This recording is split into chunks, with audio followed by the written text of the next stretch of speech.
US President Donald Trump on Monday unveiled a 20-point ceasefire proposal for ending the Gaza war, which was embraced quickly by Prime Minister Benjamin Netanyahu.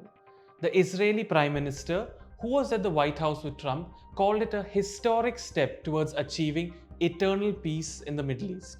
While the proposal is being hailed as an important diplomatic initiative, it remains far from a final agreement.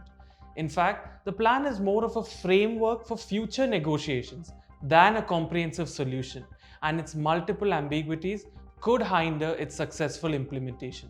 The plan hinges on three key elements: the immediate cessation of hostilities, the release of Israeli hostages, and the demilitarization of Gaza.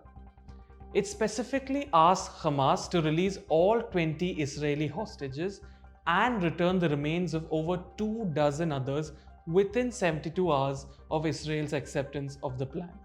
The issue of Israeli withdrawal from Gaza is another sticking point.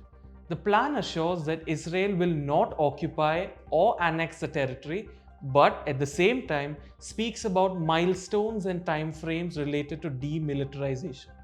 That means there is no clarity or concrete timelines about Israeli withdrawal from the territory. The role of the Palestinian Authority, or PA, in Gaza's governance is similarly ambiguous. Although the proposal says that the PA would eventually be in charge of Gaza, that role is conditional upon the completion of a reform program, of which no details are offered.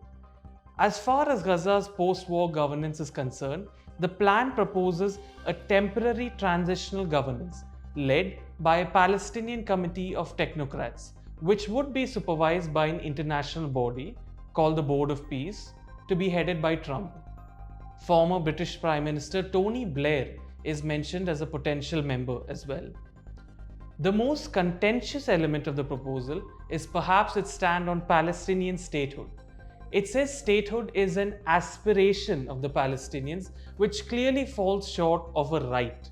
Hamas, meanwhile, is unlikely to accept the plan in its current form. It considers disarmament a red line unless Israel withdraws completely from Gaza.